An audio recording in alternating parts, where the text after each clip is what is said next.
नया साल मना रहा था दादाजी। तुम्हें क्या लगता है नया साल आज से शुरू हो रहा है? अरे दादाजी, आज ही से तो शुरू हो रहा है, यही तो सच है। ये सच नहीं है बेटा। ये जो नया साल आज पूरी दुनिया में मनाया जाता है, हमारा नया वर्ष उससे भी पुराना है। अंग्रेजी कैलेंडर तो भारतीय कैलेंडर के 57 वर्ष बाद बना है। तो हम लोग अपना नया साल क्यों नहीं मनाते? मनाते तो है, लेकिन इस तरह के शोर शराबे से नहीं। हमारा नया साल तो ईश्वर की आराधना से शुरू होता है, चैत्र की पहली नवरात्रि में। हमारे नए साल के बारे में कुछ और बताइए ना दादाजी। हाँ, उसके लिए तुम्हें एक कहानी सुननी होगी। कौन सी कहानी दादाजी? संसार के सबसे महान राजा की कहानी, राजा विक्रमादित्य की कहानी।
सामान धोखे से जीत गया। जीतना गंधर्वसेन को चाहिए था, लेकिन वो तो लड़ाई छोड़कर चले गए। गंधर्वसेन गए क्योंकि उन्हें अपने सैनिकों और जनता की रक्षा करनी थी। उस समय शब्द इतने ताकतवर थे कि उनसे जीतना बहुत मुश्किल था बेटा। और जितने दिन लड़ाई चलती उतना ही राज्य का नुकसान होता। इसलिए उस वक्त उन्हें लड़ाई बीच में छोड़नी पड़ी। पर विक्रमसेन के पापा तो हार गए ना। हाँ, ये तो बुरा हुआ, लेकिन अंत भला तो सब भला। कहानी के अंत में तो विक्रम ही जीतेगा। मैं जीतूंगा।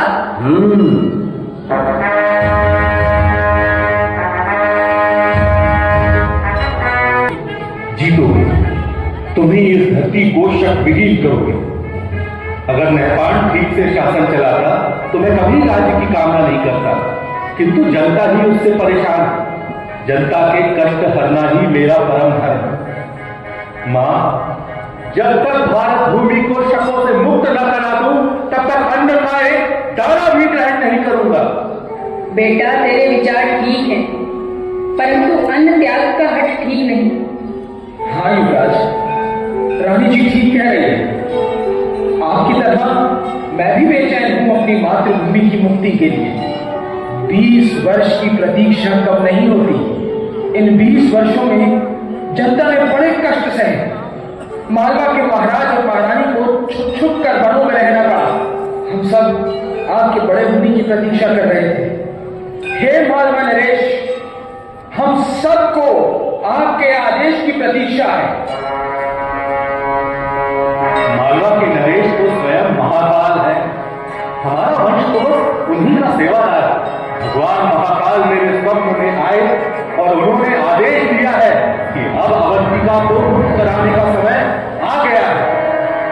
शुभ संकेत है युवराज, किंतु हमारे पास सैनिक बहुत कम है। युद्ध में सेना की संख्या से अधिक उसका कौशल काम आता है। मैंने जो भैरव सेना तैयार की है उस पर महाकाल की कृपा है। इस भैरव सेना में ताकत और बुद्धि का सटीक मिश्रण है। हमें नहपान की सेनाओं की रसद रोकनी होगी। रसद की कमी से वो आपस में ही कट मरेंगे और सही अवसर देखकर हम आक्रमण करेंगे। किंतु ये छल तो नहीं कहलाएगा कुंवर? तब कहलाता है जब हम शत्रु पर पीछे से हमला करें। हम तो पहले उन्हें दुर्बल करेंगे, फिर सामने से हमला करेंगे। नहपान को संदेशा भिजवा दीजिए कि उसके पाप का घड़ा भर चुका है। किंतु सूचना मिलते ही सतर्क हो जाए। निश्चेत पर हमला कायरता है और विक्रम कायर है। हाँ बेटा, हमले से पहले शत्रु को सचेत करना वीरता का लक्षण है। काश तुम्हारे भाई बेहतरी भी आज साथ। उन्होंने जन कल्याण के लिए ही वैराग्य धारण किया है। उनकी साधना का फल मेरे साथ। जय महाकाल! जय महाकाल!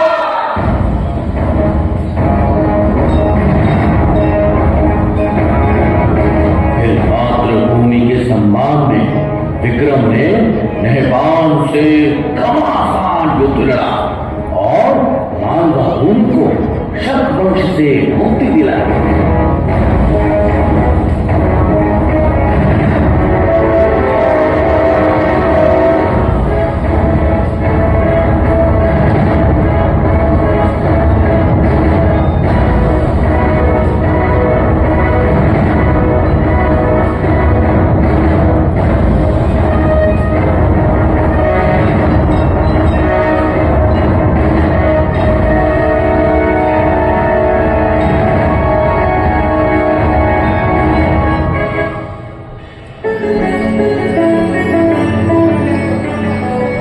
जिन शकों का सूर्य कभी नहीं डूबता था, आपने मालवा से उनका अंत कर दिया।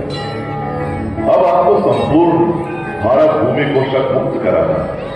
आपका पराक्रम भगवान सूर्य जैसा है, इसलिए अब से संसार आपको विक्रम से नहीं, विक्रमादित्य के नाम से जाने। महाराज विक्रमादित्य की जय हो! विक्रमादित्य की जय हो! महाराज, शकों की विधवाओं और बच्चों के लिए क्या आदेश है? ससम्मान विधवाओं के पुनर्वास की व्यवस्था की जाए और बच्चों की शिक्षा दीक्षा राजकोष से कराई जाए। अद्भुत! महान राजा का यही गुण है कि वो अपने संरक्षण में आने वाले सभी जीवों की रक्षा करे। आपने एक नए समय का सूत्रपात किया। आपकी अनुकंपा है गुरुदेव। अवश्य ही ये समय अपनी जड़ों की ओर लौटने का है। वैदिक परंपराओं की पुनर्स्थापना का है। कुलदेवी हरसिद्धि की कृपा से मैंने अपने नवरत्न पहचान लिए हैं। इन नवरत्नों की सहायता से मैं इस राज्य का संचालन करूंगा। धनवंतरी, शपनक, अमर सिंह, वास्तुकाशंक, कालिदास, वेताल भट्ट, वररुचि, खटखपर और वराह मिहिर जैसे विद्वानों के नेतृत्व में यह राज्य 10 दिशाओं में प्रगति करेगा। जैसे ब्रह्मांड की शोभा नवग्रह से होती है, वैसे ही मालवा के यह नवरत्न मिलकर राज्य का वैभव बढ़ाएंगे। साथ ही धूर्त शिरोमणि मूलदेव और आचार्य व्याड़ी को भी मैं अपने रत्नों में शामिल करना चाहता हूं।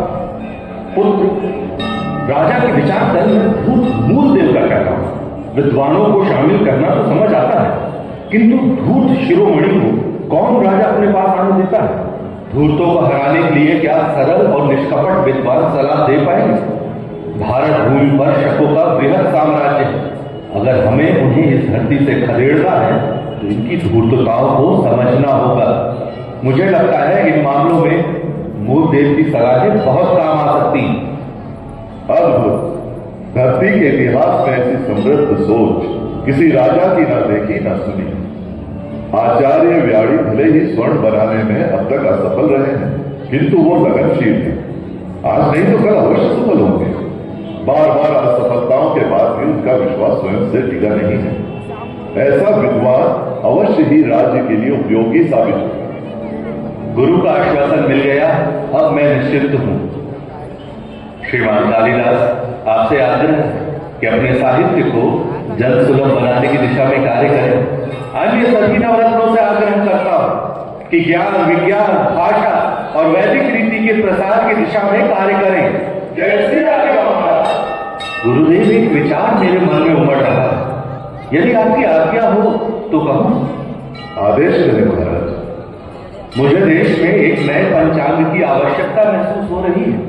क्या हम मालवा को समय गणना का वैश्विक केंद्र बना सकते हैं? साधु साधु, बहुत उत्तम विचार है महाराज। जैसी आज्ञा गुरुदेव। श्रीमान वराह मिहिर, मैं आपको एक बड़ा दायित्व सौंप रहा हूं। आप खगोल और ज्योतिष के ज्ञाता हैं। हमारे भारत में अब तक पूर्ण रूप से प्रामाणिक और वैज्ञानिक पंचांग नहीं है, जिसके कारण सदा ही जनता में शुभ और अशुभ मुहूर्तों के संबंध में भ्रम की स्थिति बनती है। आप काल गणना की नई व्यवस्था तैयार करिए, जो वैदिक परंपराओं पर आधारित हो और पूर्ण रूप से वैज्ञानिक हो। आपकी आज्ञा शिरोधार्य है महाराज, किंतु आपके मार्गदर्शन के बिना मेरे लिए ये कर पाना संभव न हो। आप स्वयं सभी विषयों के ज्ञाता हैं। इस दिशा में आप आगे आगे चलें और मैं आपका सहगामी रहूंगा। आप ही इस विक्रम संवत के प्रणेता हैं। विक्रम संवत, विक्रम संवत, विक्रम संवत। जैसी सभासदों की इच्छा। आज चैत्र नवरात्रि का पहला दिन है। आज से ही विक्रम संवत की गणना आरंभ करेंगे तो माता हरसिद्धि की कृपा हम सब पर बनी रहेगी।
मैं तुमसे बहुत प्रसन्न हूं।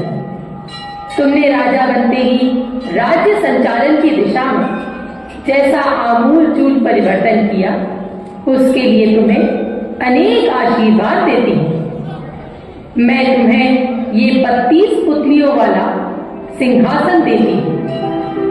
तुम इस सिंहासन में बैठकर न्याय कर सकोगे। मेरा आशीर्वाद है कि संपूर्ण भारत पर तुम्हारा शासन स्थापित होगा। तुम चक्रवर्ती सम्राट बनोगे, सम्राट विक्रमादित्य, न भूतो न भविष्य।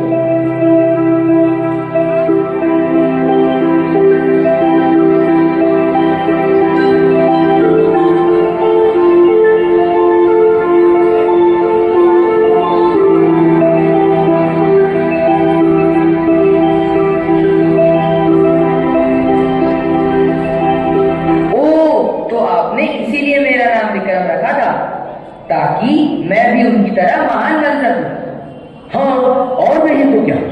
जानते हो बेटा, उनके बाद 14 ऐसे राजा हुए जिन्हें विक्रमादित्य कहा गया। विक्रमादित्य की प्रसिद्धि के बाद उन महान राजाओं को विक्रमादित्य की उपाधि दी जाने लगी। क्या पता कल को तुम भी विक्रमादित्य कहलाओ। उनकी महानता की और कहानियां बताइए ना दादाजी। हाँ हाँ, क्यों नहीं। उनकी महानता पर जितना कहूं उतना ही कम है बेटा। उनका शासन सिर्फ भारत में नहीं, आज के अरब, ईरान और मिस्र तक फैला हुआ था। और उन्होंने कश्मीर के राजा की मृत्यु के बाद संकट में पड़े राज्य में सुशासन स्थापित किया। जानते हो बेटा, उन्होंने गांधार प्रांतों को शिक्षित करने के लिए वहां भी वेधशालाएं बनवाई। उनके सद्गुणों की चर्चा अनेक भाषाओं के ग्रंथों में मिलती है। उनकी अरब विजय का वर्णन अरबी कवि जरहाम किंतोई ने शायर उल हुकुम में किया। किया है। इस्तांबुल की प्रसिद्ध लाइब्रेरी मकतब सुल्तानिया में ये किताब है जिसमें एक शिलालेख का जिक्र मिलता है। हाँ, ये रहा। बेटा जरा उसका ये अंश तो पढ़ो।